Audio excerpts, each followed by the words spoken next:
복되고 거룩한 성일에 허락하신 하나님 말씀 우리 함께 받겠습니다. 허락하신 계시의 말씀은 시편 51편 7절로 17절까지의 말씀을 하나님 허락하신 말씀으로 함께 받겠습니다. 시편 51편 7절로 17절 말씀까지를 복된 성일에 허락하신 말씀으로 함께 받겠습니다. 이제 말씀을 다 찾으신 줄 알고 하나님의 말씀을 봉독하겠습니다. 말씀 앞에 아멘으로 응답하는 은혜가 임하기를 바랍니다. 우슬초로 나를 정결하게 하소서. 내가 정하리이다. 나의 죄를 씻어 주소서. 내가 눈보다 희리이다. 내게 즐겁고 기쁜 소리를 들려주사 주시사 주께서 꺾으신 뼈들도 즐거워하게 하소서. 주의 얼굴을 내 죄에서 돌이키시고 내 모든 죄악을 지워 주소서. 하나님이여, 내 속에 정한 마음을 창조하시고 내 안에 정직한 영을 새롭게 하소서. 나를 주 앞에서 쫓아내지 마시며 주의 성령을 내게서 거두지 마소서.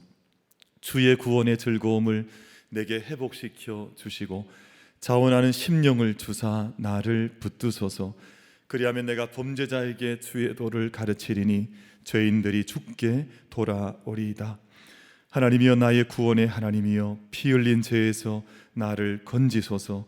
내 혀가 주의 의를 높이 노래하리이다. 주여, 내 입술을 열어주소서. 내 입이 주를 찬송하여 전파하리이다. 주께서는 제사를 기뻐하지 아니하시나니 그렇지 아니하면 내가 드렸을 것이라. 주는 번제를 기뻐하지 아니하시나이다. 하나님께서 구하시는 제사는 상한 심령이라. 하나님이여, 상하고 통회하는 마음을 주께서 멸시하지 아니하시리이다. 아멘.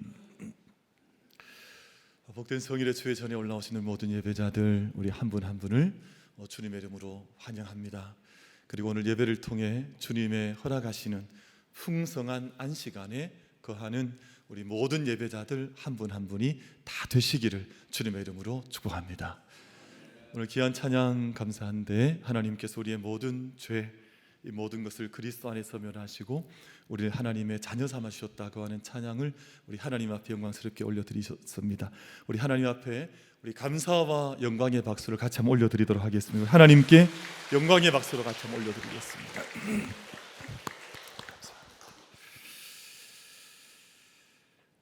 우리 대구가 요즘 좀 자존심이 상하는 것이, 그래도 이제 더위하면 대구잖아요.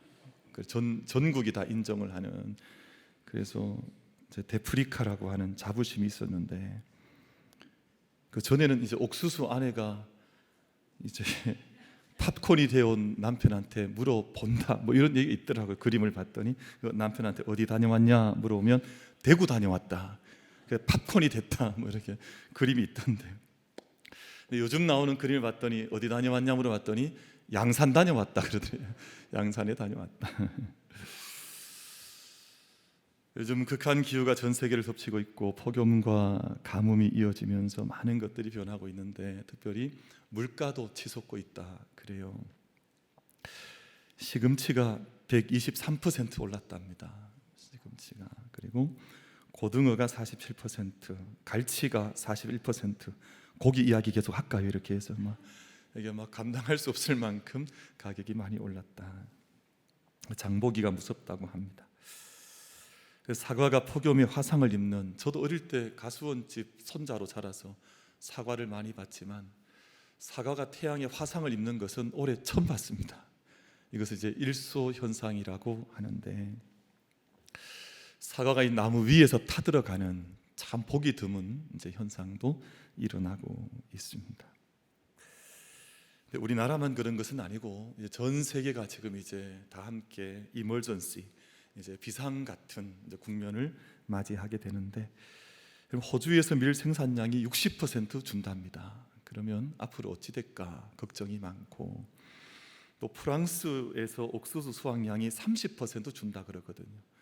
그러면 지금 겪고 있는 기후 문제보다 훨씬 더 심각한 문제들이 사실은 닥쳐올 가능성이 매우 많다. 하는 이제 우려를 지워내기가 쉽지가 않습니다.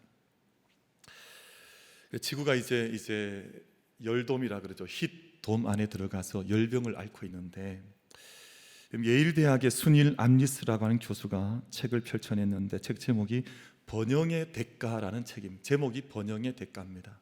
이 영어 원래 제목은 The Burning Earth, 그러니까 불타고 있는, 타오르고 있는 지구라고 하는 제목인데, 이걸 한국어로 번역하면서는 번영의 대가라고 하는 제목으로 책 제목을 바꿔놨습니다. 이 교수님께서 이 책 안에서 적고 있는 모든 내용을 좀 한 문장으로 요약을 해보면, 우리가 누려온 모든 풍요가 공짜가 아니었다. 이 한 줄로 이렇게 이제 정리할 수 있겠습니다. 우리가 지금까지 누려왔던 모든 인간적인 풍요들과 이 안락함과 이 좋은 세상이 그저 공짜가 아니라 이제 청구소가 이제 인간 앞으로 날아왔다. 이것을 이제 책 내용에서 적고 있습니다.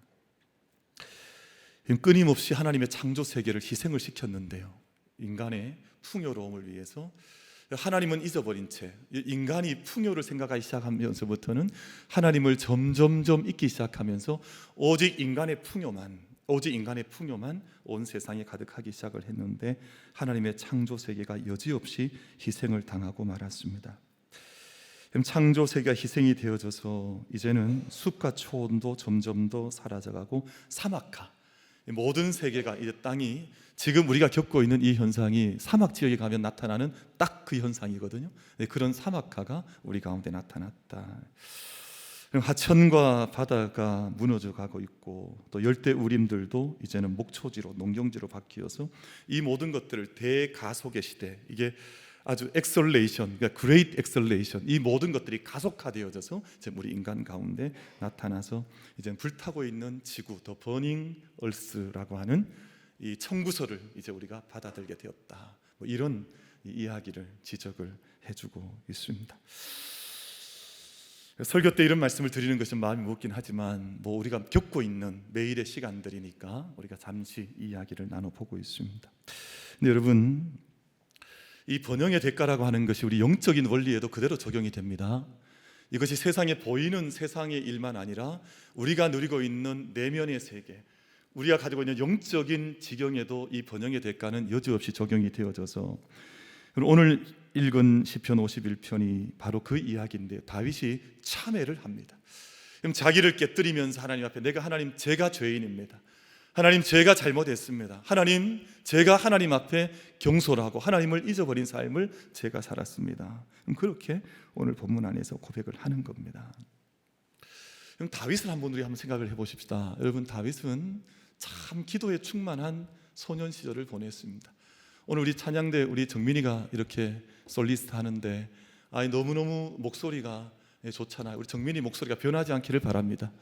목소리가 얼마나 좋아요. 목소리가 들으면 그 목소리의 음색이 있잖아요. 우리 모두가 다 여러분 찬양 끝나자마자 박수하셨죠? 그럼 그것은 영혼의 자연스러운 동의거든요. 우리가 이 찬양 앞에 다 함께 우리 마음으로 하나님께 영광 올려드리고, 우리가 사람에게 박수 보낸 거 아니잖아요. 하나님께 우리가 하나님 그 영광 저희가 함께 고백합니다 하는 그 박수를 하나님께 올려드린 것인데, 그럼 그 마음을 깨우는 목소리가 이 찬양 대원들 안에, 또 우리 정민이 안에 그 고백이 노래가 함께 흘러나온 거 아니에요. 그러니까 그 고백이, 여러분 이 말씀 드리는 다윗, 어린 소년 다윗에게 그 영성이 있었다는, 영혼을 깨워내는, 그래서 그 찬양 소리를 듣는 사람이 귀신이 떠나갔습니다.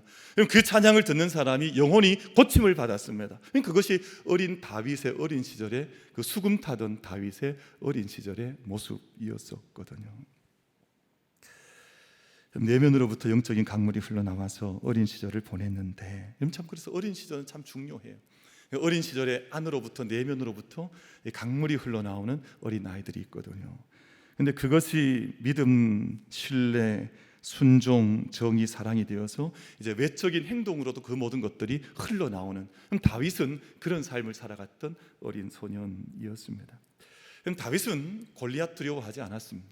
내 앞에 아무리 거대한 골리앗이 나와도 하나님이 더 크시니, 하나님이 더 위대하시니, 하나님이 더 강력하시니, 더 위대하신 하나님이시니까 여러분 이 골리앗 두려워하지 않고 그 앞에서 정말 아무런 두려움 없이 골리앗을 향해서 달려나갔던 이가 바로 다윗이었습니다. 그럼 저는 오늘 또 이렇게 믿음의 삶을 살면서 세상 앞에 너무 두려워하는 분들 보면 마음이 아플 때가 많아요. 아니 그렇게 오랜 신앙생활 했는데 뭐가 그렇게 겁나는 것들이 많아서, 그럼 돈 조금 이야기하면 벌벌 떠는 사람들이 있습니다. 그럼 저 건강 문제 좀 어려워지면 이 앞에 기도 생활 딱 멈추는 분들도 있습니다. 그럼 세상 앞에 하나님을 그렇게 섬겼던 사람들이 오늘 어린 소년의 다윗의 그 영성 다 잃어버리고, 어릴 때 가졌던 그 믿음의 담대함과 그 정함과 다 잃어버리고, 돈 문제 조금 나오면 다 벌벌 떨어버리고, 뭐 조금 어떤 거친 세상의 일이 있으면 그 앞에 절망해버리고요. 이게 믿음의 사람의 언어를 다 잃어버리고, 믿음의 사람들이 꾸는 꿈도 잃어버리고, 믿음의 사람들이 가져가는 태도도 다 잃어버리고, 그렇게 서 있는 사람들이 세상 속에 얼마나 많은지 몰라요. 근데 소년 다윗은 그렇게 했던 아이가 아니었습니다. 하나님 의지하고 사랑하고 섬기던 사람이었었는데, 오늘 시편 51편 말씀 보면 사무엘하 11장과 12장 말씀과 잇따져 있는 말씀인데, 다윗이 어느 날 그의 삶의 정점, 그의 삶의 프로스페리티, 그의 번영의 정점에서 치명적인 죄를 범하고 그에 대해서 고백한 시가 바로 오늘 우리가 함께 읽었던 시편 51편의 시입니다. 사무엘하 11장을 가보면 이스라엘과 암몬이라고 한 나라 사이에 전쟁이 벌어집니다. 두 나라 사이에 전쟁이 벌어지는데, 다윗이 그때 어떻게 했냐 하면 출전하는 모든 군대를 요압이라고 하는 장군에게 맡겨서 군대를 다 내보내고 난 후에 다 모든 부하들은 전쟁터에 나가는데 전쟁터에 나가지 않고 뒤에 홀로 남습니다. 전쟁에 참여하지를 않는 거예요.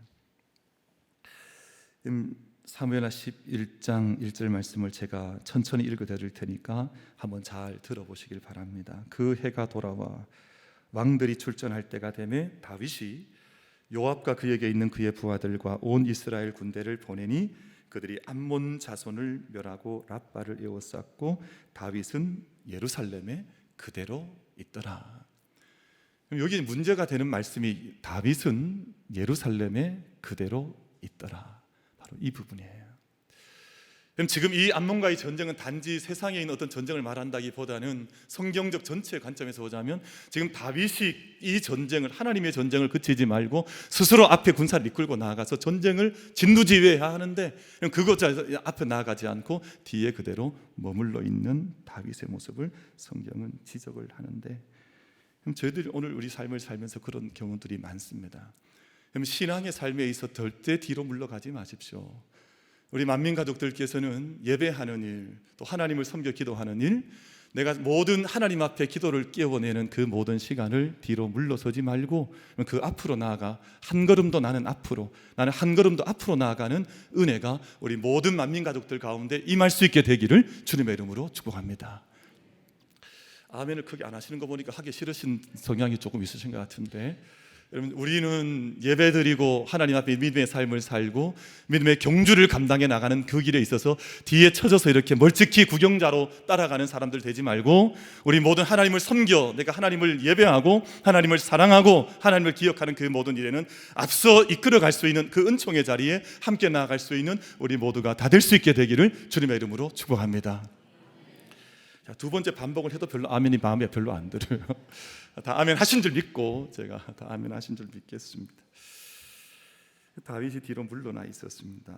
근데 아니나 다를까 홀로 남아있는 그 시간, 어느 날 저녁에 다윗이 근처 집들 안뜰이 내려다 보이는 궁전 옥상을 거닐다가 우연히 한 여인이 목욕하는 장면을 목격하는데, 그녀가 그 밤에 너무나 아름답게 보였습니다. 사람을 보내서 그녀를 데려오게 하고 잠자리를 같이 하고 그 후에는 내팽개치듯 그녀를 집으로 돌려보내고 말았습니다. 그녀 이름이 우리가 잘 알고 계시는, 또 성경에 기록된 밧세바라고 하는 여인인데요.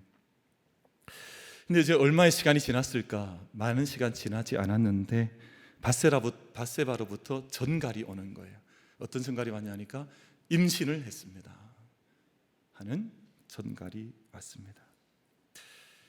그런 상황이 이렇게 흘러가자 다윗이 어떤 생각을 했냐 하면, 전쟁 중인 밧세바의 남편이었던 햇사람 우리아를 이제 예루살렘으로 불러들이는데요, 그에게 얼마간의 휴가를 주면 아마 우리아가 아내에게로 들어가 잠자리를 같이 하면 지금 생긴 그 아이가 남편의 아이가 되리라, 완전 범죄가 되리라.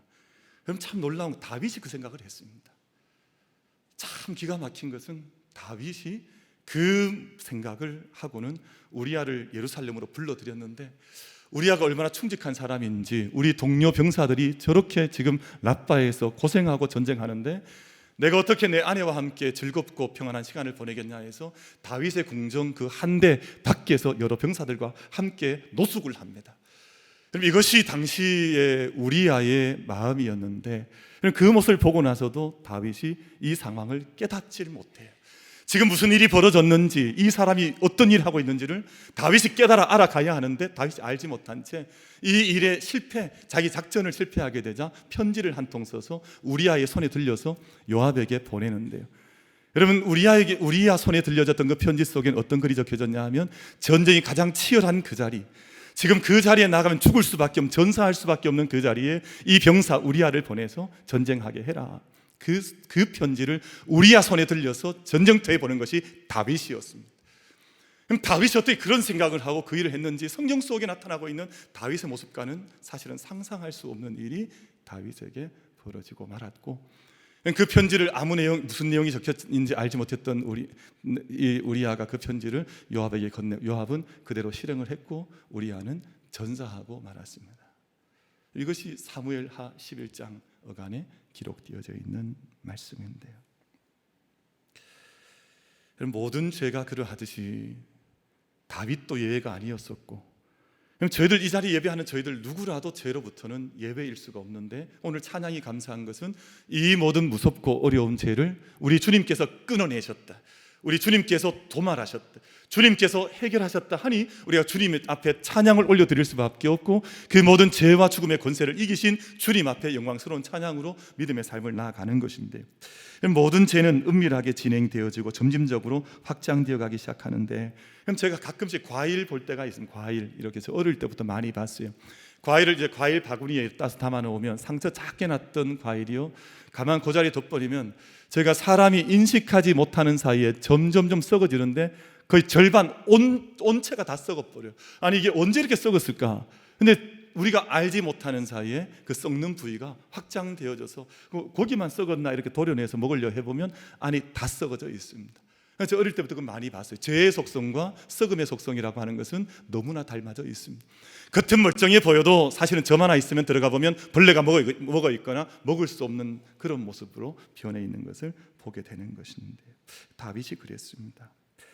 다른 사람의 삶을 지배하려고 들고 영적으로 어두워지고 뒤로 물러나고 밧세바를 범하고 악한 일을 꾸미고, 어떻게 그런 일을 꾸몄을까?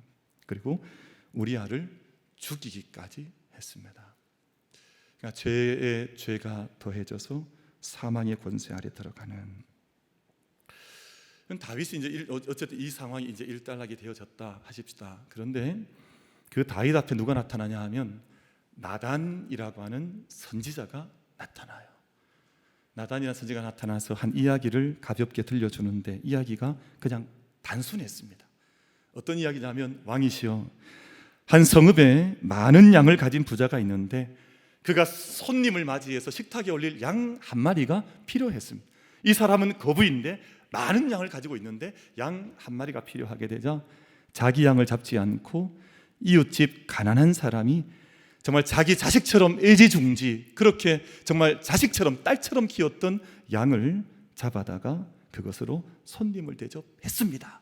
이것이 이제 나단 선지자가 다윗 왕 앞에서 했던 이야기인, 이 이야기를 듣던 다윗이 노발대발합니다. 아니 어떻게 그런 인간이 있을 수 있느냐? 아니 그런 악한 인간이 도대체 어떻게 있느냐? 하나님의 이름으로 내가 명하노니, 내가 하나님으로 명세하노니 그 사람은 반드시 죽을 사람이로다, 이렇게 선포를 해버리고 마네요. 그래서 나단이 그때 그 말씀을 그 말을 딱 받아채가지고 뭐라고 하냐 하면, 바로 그 사람이 왕입니다. 당신이 바로 그 사람입니다. 그것을 나단 선지자가 다윗에게 선포를 합니다. 그 사람이 바로 당신입니다. 그 고백을, 그 선포를 하게 되거든요.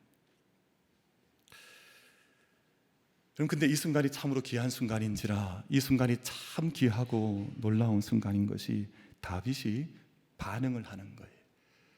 다윗이 반응을 해요.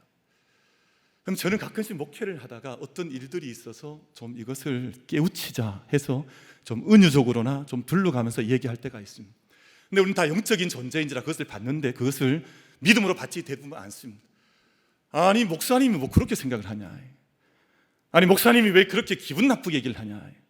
대부분 오늘 우리 많은 세대 사람, 저 여러분 다 관계할 것 없이 우리 안에 다시금 죄가 꿈틀거리게 되거든요. 그 순간에 하나님 말씀을 인정하는 것이 아니라, 하나님 말씀 앞에 내 마음에 찔려지면 말씀 앞에 응답하려고 그 앞에 무릎을 꿇는 것이 아니라, 그 앞에 내가 이렇게 기분이 안 좋습니다, 내가 이렇게 기분이 상했습니다, 이것이 얼굴로부터 말로부터 삶의 태도로 흘러나오기 시작하거든요.